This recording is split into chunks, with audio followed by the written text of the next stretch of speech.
మనం విశ్వసనీయతతో చేసిన రాజకీయాలు కూడా ఎక్కడికి పోలేదు. ప్రజలకు మళ్ళీ దగ్గరయ్యే కార్యక్రమాలు, ప్రజలకు తోడుగా ఉండే కార్యక్రమాలు, ప్రజల తరపున పోరాటం చేసే కార్యక్రమాలు కూడా జరుగుతాయి. అసెంబ్లీలో బహుశా మనం చేయగలిగింది తక్కువే ఉంటుంది. ఎందుకంటే మనకు వచ్చిన సంఖ్యాబలం కూడా చాలా తక్కువే. పైగా కౌరవ సామ్రాజ్యం లేకపోతా ఉన్నాం. ఏకంగా స్పీకర్ పదవికి తీసుకోబోయే వ్యక్తి ఎంత సిగ్గు లేకుండా సోషల్ మీడియాలో వైరల్ అవుతూ ఉంది. వాళ్ళు మాట్లాడుతూ ఉన్న మాటలు. ఒకడంటాడు జగన్ ఓడిపోయాడు, ఇంకా చనిపోలేదు అని ఒకడు అంటాడు. ఇంకా చావలేదు అని ఒకడు అంటాడు. ఇంకొకడు అంటాడు చచ్చేదాకా కొట్టాలి అని ఇంకొకడు అంటాడు. నిజంగా ఇలాంటి కౌరవ సామ్రాజ్యంలోకి మనం పోతా ఉన్నాం. ఆ వ్యక్తి ఇప్పుడు స్పీకర్ కాబోతున్నాడట.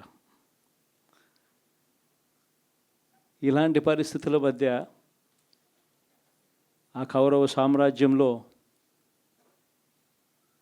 అసెంబ్లీలో ఏదో మనం చేయగలుగుతామని చెప్పి నాకైతే నమ్మకం లేదు. కానీ పాపాలు పండే కొద్దీ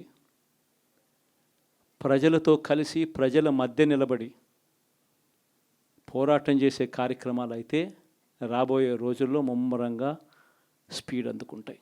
అదే జగన్ పరిపాలనలో కులం చూడలేదు, మతం చూడలేదు, ప్రాంతం చూడలేదు, చివరికి ఏ పార్టీకి ఓటు వేశారని కూడా చూడలేదు.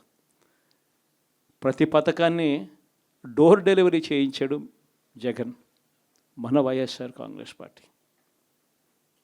కానీ ఈరోజు కేవలం వాళ్ళ పార్టీకి ఓటు వేయలేదు అన్న ఒకే ఒక కారణంతో ఏకంగా మనుషులను కొడతా ఉన్నారంటే, ఆస్తులను ధ్వంసం చేస్తూ ఉన్నారు అని అంటే,